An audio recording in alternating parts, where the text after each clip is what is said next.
Thanks very much for taking the time, and certainly delighted to be here today. We're very excited about our project at Cape Flattery. There is a boom about to happen with the demand for silica sand. And why is the boom about to happen? Because the solar panel industry needs high quality silica sand. And Cape Flattery is known as the best silica sand in the world. I will have some handouts later on. I'll let you read the disclaimers and all the fine print at your leisure. Quick geography lesson, and I welcome everyone who may be listening at home. Cape Flattery is about 220 kilometres north of as the crow flies from Cairns. The nearest towns are the Aboriginal township of Hopevale and Cooktown. We are located next door to the world's largest silica sand mine that's been mining silica sand there for 52 years. How do I know it was 52 years? Well, the gentleman that asked or recommended our presentation to your group today, I did a presentation on the Gold Coast, and this gentleman did the vote of thanks. And he mentioned he put the very first shipment together at Cape Flattery 52 years ago. Mitsubishi owns it now. They've owned it for about 43 to 45 years. To the 12 months to November last year, they exported 2.8 million tonne of silica sand. So from a neurology perspective, being next door to them, well understood, high quality silica sand, and particularly for the local communities, they appreciate it. It is already a mining precinct. So the demand out of Asia is booming, and I'll come back to a few statistics on that. Our current resource is just over 52 million tonne in our mine lease application area. And we released a pre-feasibility study last month to the stock exchange. And we're now proud to say that we have a reserve of 46 million tonne. The pre-fees gave us significant confidence on the economics of the project. And I will come back to that a little bit later. Key point of difference, because we're not the only company that's looking to develop a project up in that region. There's a very faint line on the screen, and for those of you at home who might be able to see that out in the water, that is the limit of the port of Cape Flattery. And some of you may be aware, you may all be aware, that the Queensland government introduced the Sustainable Ports Act, and it was to protect the Great Barrier Reef. Some might say it was designed to ensure that there was never another Abbott Point for coal shipments. But they really wanted to protect the Great Barrier Reef. So it basically says you cannot build any infrastructure, marine infrastructure, outside a port limit. We can, and that's been confirmed, it's in writing. The jetty we plan to build is located within the port limit, and we will barge and we will transship and load a ship inside the port limit. So a key advantage on other projects. So Mitsubishi's mining lease, as you all know, the uniqueness of Queensland, you can have a mining lease imposed over someone's EPM. They are our neighbour, but they do not restrict our very first project in any way whatsoever. And as you'll see shortly, the capital expenditure is not significant. It's not huge.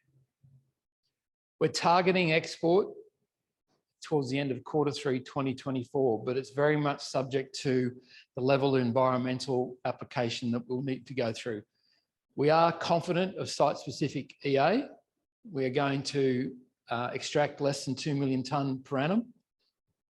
But there are, as you all probably appreciate, there are other parameters that the Department of Environment and Science will consider. So if we're successful in a site-specific EA, we have an opportunity to develop this quickly and be ready to export towards the end of 2024. So we own the project 100%. There are no JV partners. We had confidence last year. We lodged a mining lease application in May of last year. I do take every opportunity to give kudos to the Department of Resources, particularly the team in Townsville.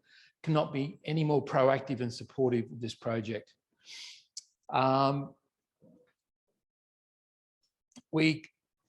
As Pat may talk about later, we've completed our third drilling program in December of last year. That was an infill program. So we've drilled about 124 holes to date. So we've got a pretty good understanding of what's in the ground. And our metallurgy testing to date has been very good. A couple of months ago, the Queensland Department of Regional Development, Manufacturing and Water designated our project a project of regional significance. Now, what does that mean? It means we can now apply for water from the Cape York Strategic Water Plan. And that's obviously important from a project perspective. But what we had to do to get there was to inform the government of the economic benefits the project's going to deliver for the region, and most importantly for the two towns nearby, Hopevale and Cooktown. And I'm proud to say we've achieved something that some of the majors are still trying to get through. Because the catchment area we're in, the water is fully allocated. Our neighbour has 12,500 megalitres out of a catchment of 25,000. It's fully allocated. The government recognised the importance of the project. We're able to apply for the 750 megalitres we need out of the strategic reserve, which is set aside for projects designated like this one.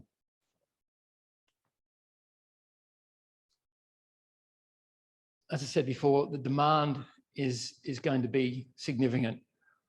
Yes, we're getting a lot of approaches. Our subsidiary, Cape Flattery Silica, our neighbour's project is called Cape Flattery Silica Mines. And yeah, we're a bit hesitant at first, or particularly yours truly, but the strength of the location. I get emails saying, can you put 50,000 tonne on a ship starting in 3 months' time? And you go back and you say, well, God, you know, we're at 2.5 years away. And there's been 2 groups out of Asia have said, we know that. We just want you knowing what specifications we want when you're ready. We've had interest from traders, as you would expect. And I guess I was blown away recently when their ask was 1.5 million tonne per annum. And I said, well, what got you interested in becoming involved in silica sand? Because they've only been involved for 5 years. And they said, we see this boom coming. But their client is an automobile manufacturer. So here we are thinking, here's another glass manufacturer to supply the solar panel industry. And the more I think about it, the number of cars that have got that touchpad screen in a car these days, they want high quality glass for that. So here was one client of theirs wanting, you know, almost half of what the world's largest mine is producing. So IMARC have come up with an estimate of that growth in the industry from $8 billion US a couple of years ago, predicting it could reach 20 billion in 2 years' time. Hence the reason we remain hopeful about our environmental application, because we want to be ready to meet that demand. Just quickly on the resource. Last week, Pat, was it? Yeah, last week, upgrade in the resource based on the infill drilling. We increased our measured resource, which is the green area, by about 79% to, where are we? Just under 17 million tonne. That's where we will start mining.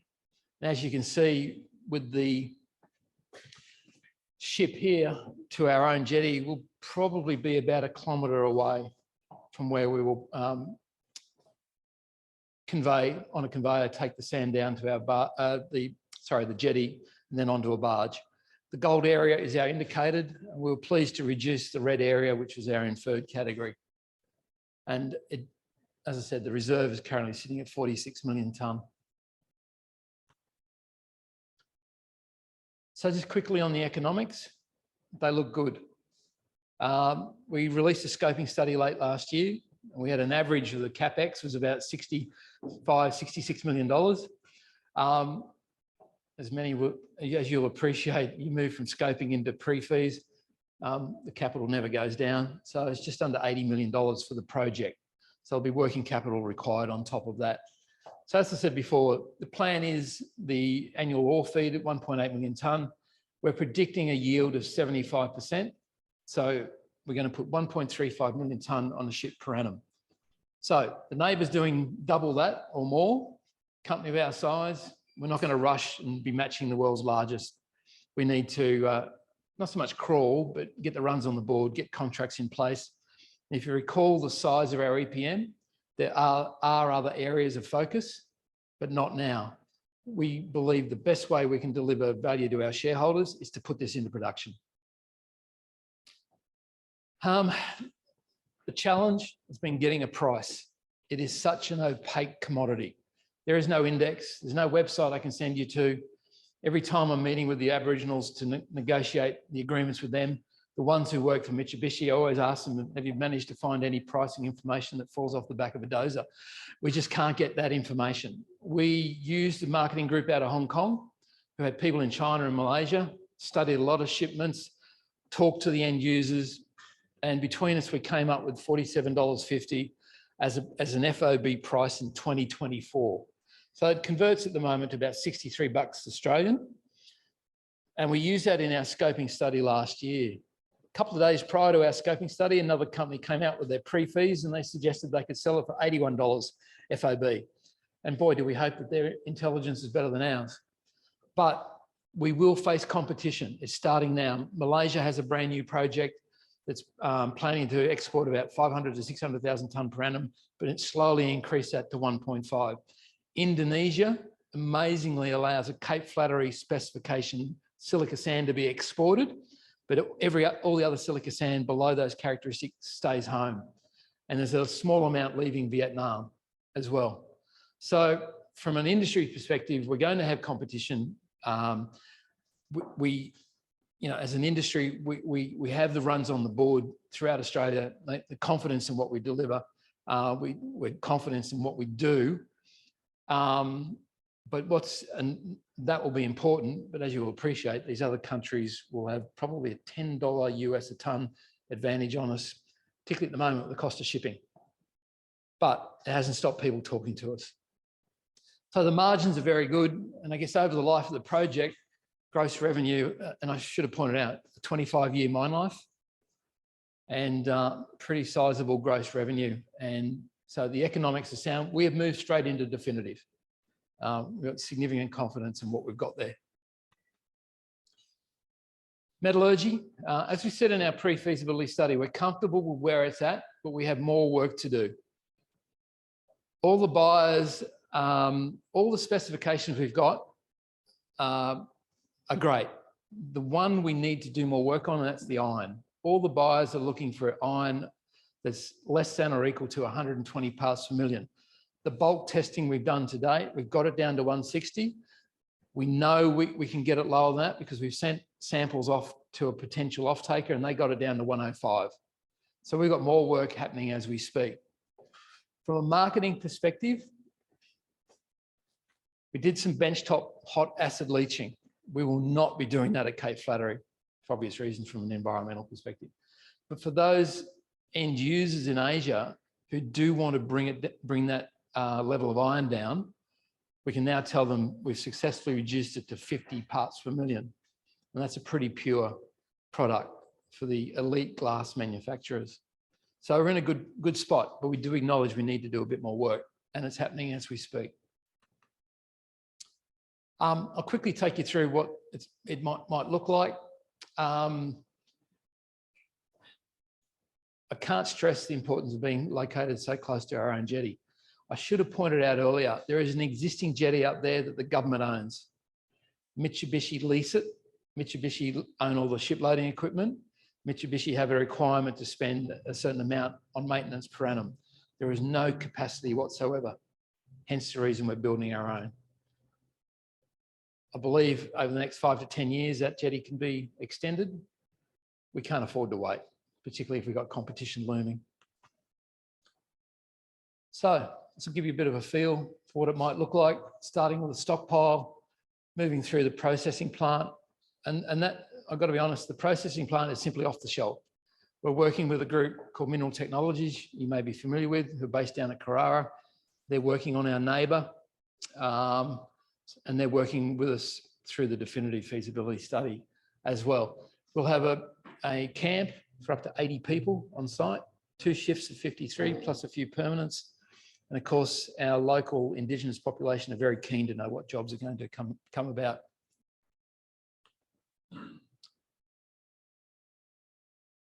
You'd all be familiar with ESG. I won't spend much time on it. We're all already doing the E, the S and the G, I thought, quite well. So we surveyed a lot of our stakeholders, including our Aboriginal clans, and the results are very good, but it's just a start. The more we talk to financiers and banks, they raised this. So we now have to look at implementing procedures, policies, processes. Because if I fast forward to this time next year, if a bank like a NAIF is going to have a good hard look at us, they're going to be asking these questions. So it's early days for it, but it's something we recognise. It's very important. Pat, floor is yours. Here you go. Just the arrow to move. Yeah.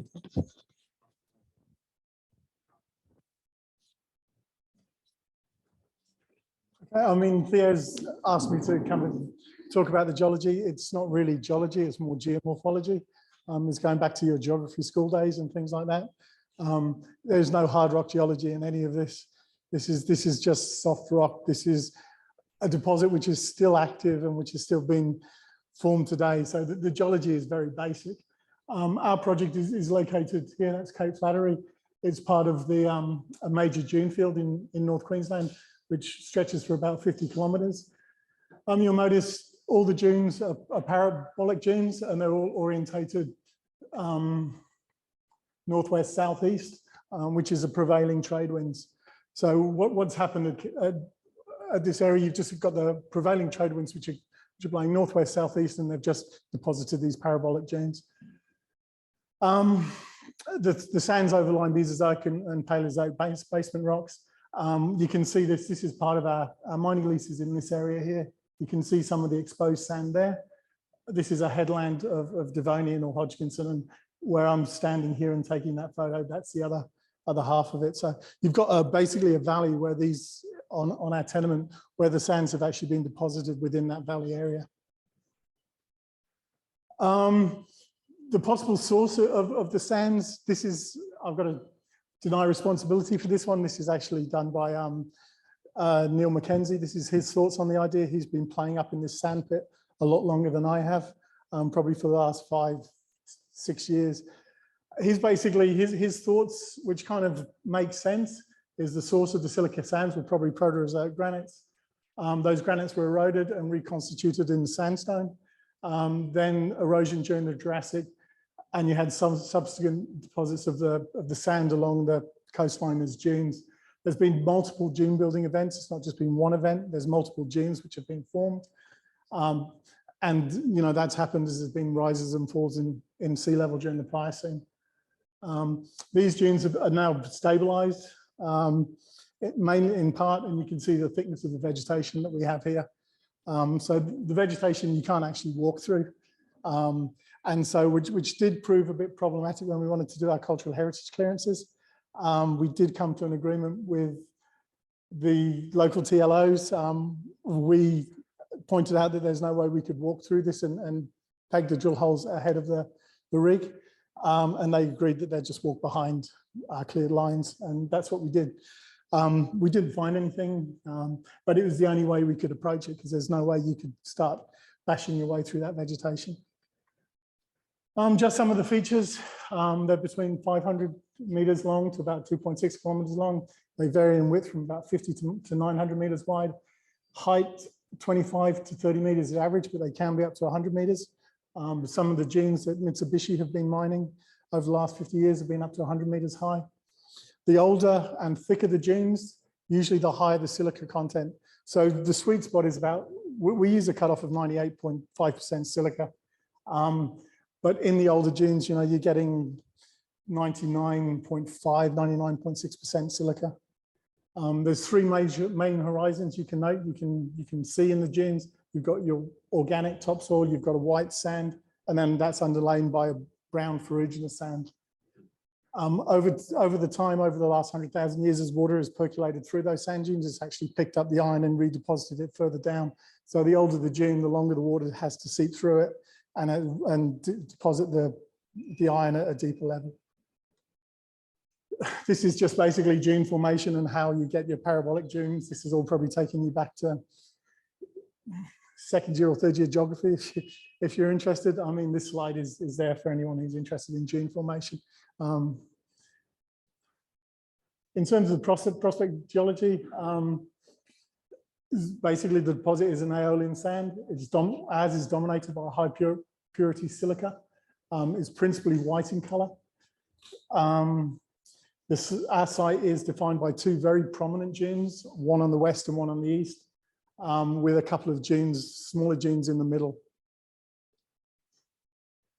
They're separated by well-defined interdune corridors. Where you see those interdune corridors, you actually find coloured sand. So those are the bottom of the dune. So you've got a dune, you've got your coloured sand, you've got another dune forming there in the valleys. They're mainly fine grained, they're pure and they're white. You can see here, very white, very pure. In some cases, they do contain high aluminium, which we believe is just feldspars breaking down into clays, which leads into that original kind of source of the sand being from a granite. In some cases, you do get these iron-rich horizons in the middle of the dunes. This is probably an old land surface or a dune surface, and then you had the deposition of another dune on top of it. So yeah, whenever we see these within the dune, within the white sand sequence, it's probably a paleo surface. Just a little bit on the resource. We've done 144 drill holes, 2,600 meters of drilling. The drilling is probably on a nominal 100 by 100 meter grid. The holes were all drilled to refusal, or when we hit oxide-rich sands, or when we intersected water. We're using here, it's just basically a Massey Ferguson tractor with a little vacuum rig bolted on the back. We just suck up the sand into a Perspex container, which we then empty and put it into a sample bag. This is very quick, very clean sample. The only issue is we can't drill it when the sands get wet, but at the end of the day, you can't mine it when you hit water anyway, because you're below the water table, so it's not an issue. So all of our resource is above the water table. The resource estimate was done by Ausrox. They're using just ordinary kriging methods. They did check it with inverse distance squared methods. And we've done all the usual stuff in terms of QA, QC. We've done the lab checks, we've done the duplicate checks, we've done all that sort of stuff, and we've had no issues with that. So we're happy to say that ALS compared very well with Intertek. So they just married each other's results, so it was all good. And that's really basically the geology. There's nothing complicated about it. It's sand dunes. So, any questions? Thanks, Pat. Thanks, Theo. Any questions? We clap now, or we can clap at the end, or clap twice. We clap twice. We clap now. We'll clap now. Any questions? Probably initially a question for Theo. You paint a very, very positive picture, but clearly you've got struggles. What do you see as the key struggles for the project other than finance struggles? I get asked, that's a really good question, because I get it often. You know, I won't go through the usual suspects, but I think struggles is a bit strong. We've got a very, very supportive Indigenous community. So, but we're not there yet with the formal agreements, but I remain positive that we'll get that outcome.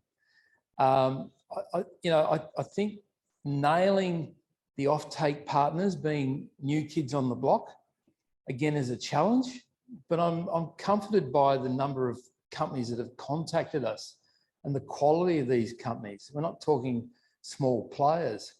So all roads lead back to the Department of Environment and Science. With respect, they've got their processes. We'd dearly love to get the site-specific EA, but if they lump a EIS on us, that's life.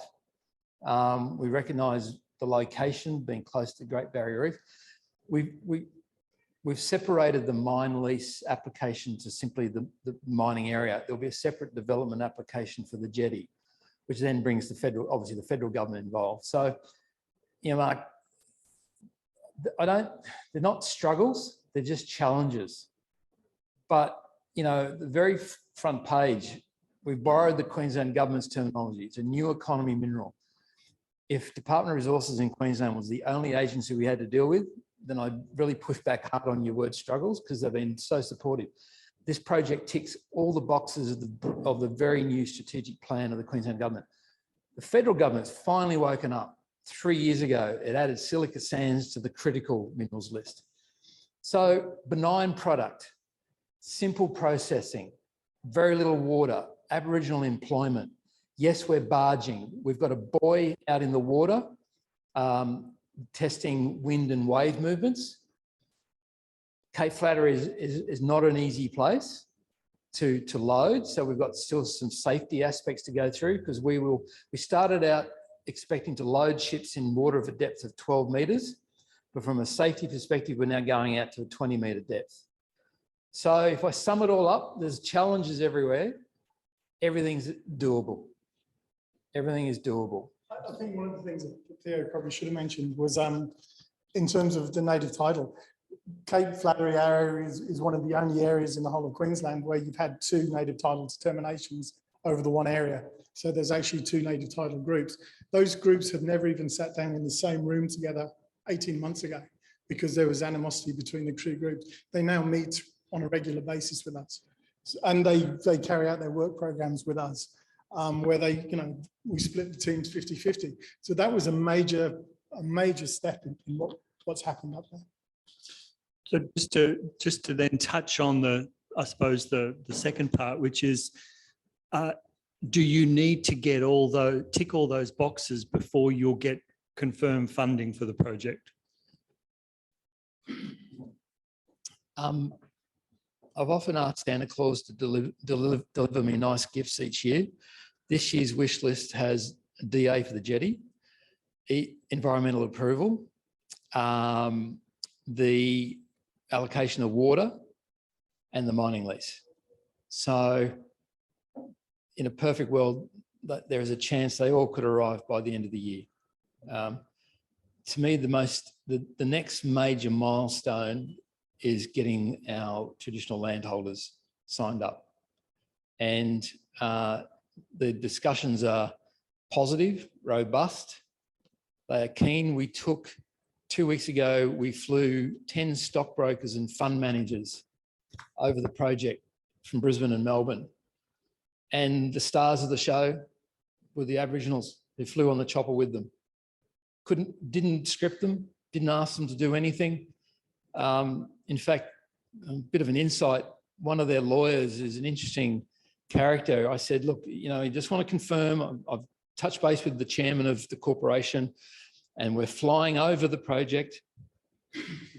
We're not landing because we have to have it through cultural heritage. He rings me up and says, they don't want the chopper to fly over. I'm going, you told them it's not landing. So I don't know what got lost in translation. So I said, look, I'm ringing the chairman. So I rang. I said, Kenny, what's going on? I'm just told by your lawyer, you don't want the chopper to fly over. He said, no, we want to go on it. We want to show them our country.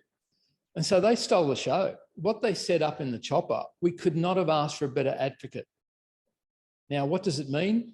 In 12 months' time, when we're looking at the 80, 90, 110 million bucks, we're laying the seeds on what has been a very good partnership. As Pat said, it was a bit more than 18 months ago, the very first meeting with them, I actually said to this one clan, if that's your position, we're going home now and our project is dead. And so since then, we've sort of worked with them, not just employed them, we've consulted with them. Everything we said to them from day one, we're going to be part of your community and we will tell you things. The only things we won't tell you is what we've got to release to the stock exchange, but you'll hear about it first. And that's been another point of difference on how we've worked with them going forward. So. Thanks, Theo. There's a couple of questions coming in from people at home, but I'll ask them to keep adding. I've got one to add now. Pat, you mentioned in the dunes themselves, you had the high purity silica, but then you had zones that were more ferruginous, which may have been paleo surfaces. How laterally continuous are they, and do they model up fairly well? They do model up fairly well. You can track them probably across 3 drill holes in some cases. So, all the cross sections are basically going down the centre of the gene, and you can track some of those surfaces for about 3 or 4 holes, so about 300, 400 metres. So they are fairly continuous. And the depth, they're all fairly consistent? Yeah, they are fairly consistent. When you bring up block models and you compare them with what's in the drill holes, you do get almost horizontal lines where you can join the dots. Okay, thank you. Anyone else from the floor with a question before I go to the punters at home?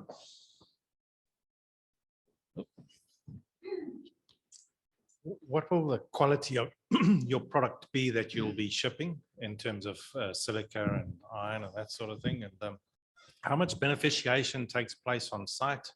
Is there any beneficiation taking place off-site? Yeah. If you were to look at Mitsubishi's website next, we're simply pursuing exactly the specifications they got on their website. As I said before, the target is that iron levels of less than or equal to 120 parts per million, the 99.9% silica. Our titanium and aluminium levels are getting a massive tick, and the particle size distribution is fine. So we're not reinventing anything new. They've been exporting for 52 years, so they, with similar dunes, they can vary. But as far as the processing goes, trommels will remove the overburden, and then it spirals, magnifiers, probably WIMS as well, to get the iron levels down. And so, a wet slurry process, as I said, it's off the shelf. Mineral Technologies have worked with Mitsubishi next door for the last 6 or 7 years, and they've designed other projects in the region. But as I said before, that hot acid leaching will not be done up there. That will, if anyone wants to do it, they will do it somewhere in Asia. And, you'd probably be familiar with Sibelco. It's on their website. They've got a strategy to be the #1 silica sand company in the world. And I believe they've got about 20 sites throughout Asia where they process. So, from what I'm reading on their website, they're well positioned for this boom. So there's plenty of targets for our product to go to. I've had an email come from India, very small tonnage, that go in bags, not in the equivalent of a Supramax or a grain ship. But which is curious because there's quite a few WA ASX companies. And I would have thought that'd be their first port of call, and maybe they would be talking to them. But Taiwan, Korea, obviously China, with 70% of the world's solar panel market. We've got a few targets. Excellent. Is there many markets outside of Asia through Europe or elsewhere? Yeah, naturally the Middle East. And there are projects in Europe. Yeah. Okay. We do have a few questions from the audience. There's one from Graham Jenke who asks, is the water all groundwater or is there a surface component? No, there is surface. There is surface water. I think on one of those slides, you can actually see the Mitsubishi mining lease in the background, and you can see some fresh water on the surface. Okay. So it's all fresh water as well. There's no saline water. So everything's fresh. So for processing, you don't want water at all, do you?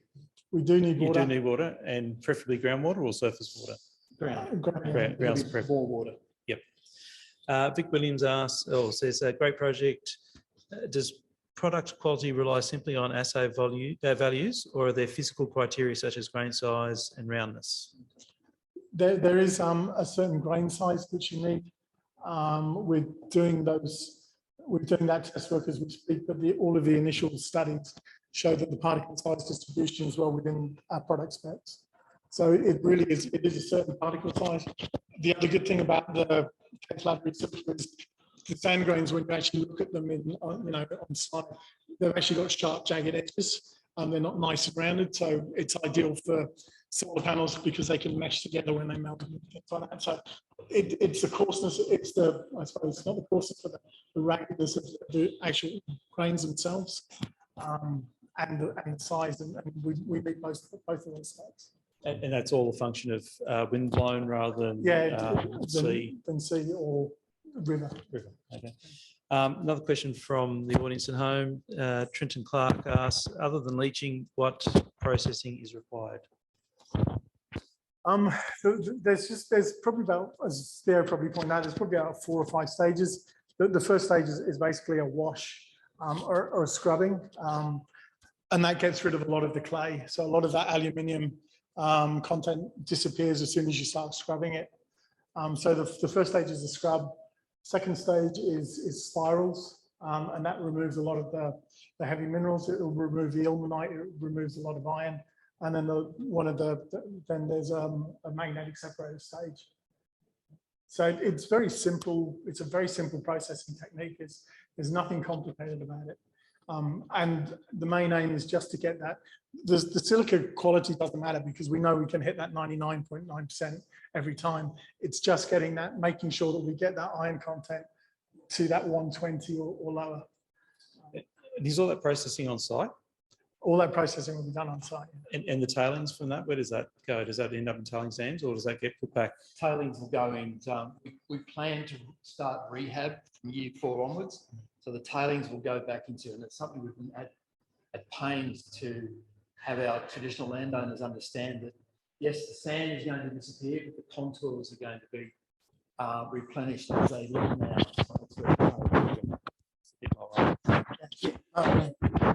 Any other questions for the floor? Theo, I think this question's for you again. On one of the slides you had price of $46, was it, per metric? 47.50 US. 47.50, and that's projected cost in 2024. I think that's what you said. Yeah. But then you said there was another company that did a feasibility study and were working at $80. But how's that swing in price possible? Yeah, that price I had was a US $47.50, which converts to $63 Australian. Their price was $81 Australian. Yeah. So, you know, they use a different marketing group, different intelligence. As I said, you know, we do hope they're right, but we just got to be mindful that there is competition looming. And you know, shipping, the cost of shipping at the moment, I'm glad we're not exporting now. It is expected to come back in 2024. But if we're shipping now, you know, those Asian countries I mentioned, it's literally $10, probably more so now, 10 to $15 US a ton advantage. So, so that's the key difference in that pricing. Okay. Thank you. There's one last question, I think, from the audience, unless there's anyone else here. From Dedi Hendico asks, how much is the average mining cost and beneficiation cost? Our total OPEX is $33 a ton. So we're predicting in the pre-feasibility study a margin of $30. Oh, geez. The mining costs, I'm pretty sure with processing was about, geez, I'm going to do an elbow, $7 a ton. But I'd have to check that. I should know that breakdown. I'm sorry. So I've done an elbow. That's all right. Any last questions? No, all done. Well, thanks very much to both Pat and Theo. And thanks, Peter. let's go.